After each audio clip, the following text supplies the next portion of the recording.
Bruh, oh my goodness, it's been 2 days! 2 days ago, we made a video about Erik Karlsson and we said, hey, the guy's back. 2017 version Erik Karlsson, 2015-16 version Erik Karlsson, he's back. And I said at the beginning of that video, maybe he's not back entirely, he's a lot older, he's not 26 anymore, and he's making a lot more money now than he did back then. He's making 11.5 AAV. But I said in the video, hey, when it comes to point production, when it comes to actually taking control of the team, he is back. And then 2 days later, he scores a hat trick. Oh my goodness. Erik Karlsson went out there and scored his first career hat trick. This guy, if you take a look at his seasons in San Jose, these are the amount of goals that Erik Karlsson has scored in San Jose starting from 2018-19.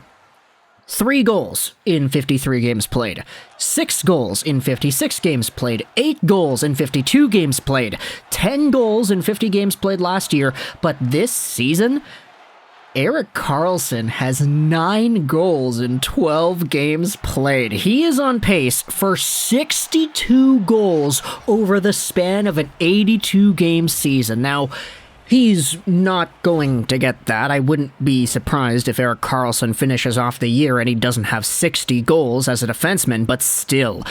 Look at what he's been doing and look at how things have changed in terms of the resurgence of Erik Karlsson. All of a sudden, that trade that we had talked about, the one that for years we said was an absolute terrible deal for the San Jose Sharks, actually wasn't like that initially. It was pretty good at the start, but then it kind of went to crap after San Jose crapped the bed and gave the Ottawa Senators the 3rd overall pick.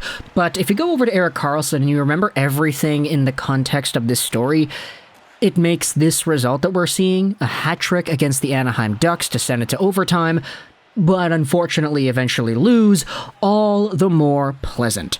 Erik Karlsson, as we had talked about in the video 2 days ago, was one of the best defensemen alive ever in his prime. He was an absolute game-changing son of a gun, and his point-per-game season in 2015-16 was kind of the epitome of that. That was the highlight. That was an incredible season for defensemen in a time where we didn't really see too many incredible point production seasons from defensemen. I know now you have Josi and Makar and Hedman all getting 90 points or 80 plus points or whatever, but back then, this was the first place defenseman in the NHL. Erik Karlsson was right there in the top 5 of points in the league, behind Thornton, Crosby, Ben, and Patrick Kane. He was incredible, game-changing, and before all the injuries struck, he was one of the best players in the world. And then he got traded over to the San Jose Sharks, in a deal that a lot of people, myself included, clowned on the Senators for making. Oh my gosh, it's Erik Karlsson for Josh Norris, a first-round pick. These guys aren't going to be good. There were some extra players thrown in there as well, DeMello, Tierney, whatever, but the meat and potatoes of the trade, at least if you look at it with 2022 eyes, Josh Norris, the draft picks you had that are now prospects in the Ottawa Senators system, and the 3rd overall pick, which eventually became Tim Stutzle. Now, it wasn't the 3rd overall pick straight up, it was just a San Jose first that ended up becoming 3rd overall because the Sharks ended up being bad in 2019-20, but I said it back when the trade was made, oh my gosh, you clowned yourself. Ottawa, you clowned yourself. This is so bad because Erik Karlsson is a franchise-defining defenseman, a generation-defining defenseman in his prime. Sure, the Sharks are going to pay him a lot of money, but he's going to be playing with Burns, and you're going to have 2 of the best defensemen in the NHL in terms of offensive production on your team at the same time. And to be fair, Erik Karlsson started out his Sharks career with a Stanley Cup Finals appearance. 16 points in 19 games in the playoffs. He was under a point per game in the regular season too, but as his career went on, things weren't really all too great. You could see that Brent Burns being on the power play and being also a top-tier defenseman alongside of Erik Karlsson kind of made things difficult for each other to really bolster themselves independently. We had talked about this in the previous video 2 days ago, but when Brent Burns was here, it was quite apparent that they didn't really want to steal each other's mojo. There was sort of okay, well, you've got Brent Burns ahead of Karlsson on the depth chart, so you don't really want to take any minutes away from any of these guys, which caused a lot of, let's just say, passive play. Now that Brent Burns is gone, he's in Carolina, Erik Karlsson is free to be the Erik Karlsson that he was before. And now he's doing things he had never done before in Ottawa, aka scoring hat tricks. He had 21 goals in 2014-15. That's a career high for Erik Karlsson back in Ottawa when he was still healthy before all the surgeries came in here and messed with his legs. But now Erik Karlsson's got 9 goals and he's looking really good while scoring them. It's to the point now where you take a look at what's been happening in Ottawa. Josh Norris is out for a long time. Tim Stutzle is arguably not playing his best hockey right now. I think when it comes to this Karlsson for Norris, Stutzle, Ostapchuk, etc. trade, at this very moment in time, when you acknowledge what each of these assets are doing, this trade is no longer a lose-win or a win-lose or a lose-lose. This trade is a win-win. I know the Sharks probably would like to have a player like Josh Norris on their team. They probably would like to have a guy like Tim Stutzle too. But Erik Karlsson? Oh man. Sure, I said yesterday, or 2 days ago, that he isn't the 2016 Erik Karlsson again. He is not as agile, he is not as spinny, he is not as dynamic, you could say.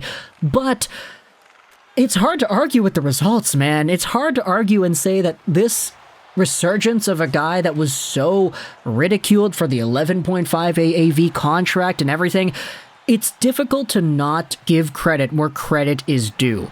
Because if Erik Karlsson continues to play like this for the rest of the season, there's no way they're going to want to trade this guy. I mean, 11.5 AAV till the end of the decade, okay, that's a long time and that's a lot of money, but you have a player who is on pace for 60 goals as a defenseman. And if you go over to the NHL in its entirety, you could see that Erik Karlsson is right there, 6th overall in points, behind Brott, Panarin, Pasternak, Draisaitl, and McDavid. This is 2016 all over again. He is smack dab up there near the top in point production for everybody, and he is a defenseman. Erik Karlsson, everybody. I'm so happy that he is back to form. And I guess for the Ottawa Senators fans out there, like, you could acknowledge that if you had kept Karlsson around, you would have had to pay him a lot of money, and Pierre Dorian, Eugene Melnyk, whoever the powers that be, the Ottawa Senators were kind of allergic to paying people money in this era of Sens hockey. That's kind of changed now, but back then that was the case, and under the circumstances, acknowledging what you did get, okay, Stutzle isn't playing his best right now, but we've seen what he can be. He's arguably the best prospect. Actually, no, he probably is the best player out of the 2020 NHL Draft at the moment. You have Josh Norris, who is a perennial 40-goal scorer when he's in the lineup, which he's unfortunately not. And it's not necessarily like, oh, I would trade away Stutzle and Norris to get Karlsson back anymore. It's just, hey, we have assets that we see value in, and it's good now that for the first time in a while, the San Jose Sharks are looking at this trade and saying, yeah, no, we got a really good player in return. Like, dare I say, this kind of makes it worth it. I don't know. In the short term, for sure, because if the Sharks want to go out there and actually start being competitive, which, I mean, if you lose out on every game and you get Connor Bedard, who knows how quickly things can turn around when you have Hertl and Meyer and Bedard and Erik Karlsson doing what they're doing. So, talk to the console your thoughts about the trade which sent Karlsson over to San Jose in the first place, the return that in which the Ottawa Senators received Tim Stutzle, Ostapchuk, Jamieson Reese, I believe. Actually, no, I think that was the pick that was traded away to Carolina for the pick that became Mads Sogaards, I believe. But either way, talk to the console your thoughts if this tickles your happiness bone. Because I know a lot of Sens fans, even in the last video, y'all said the same thing. Like, I think everybody is just kind of happy to see him doing well. It's just crazy to me how well he has been doing. And it's why we're making 2 videos in the span of 2 days, or 3 days, excuse me, talking about this guy. I mean, scoring your first hat-trick in the NHL at 30-something years old, it's got to be worth something, right? So, ton of the comments, your thoughts. I hope you enjoyed this video. And bye.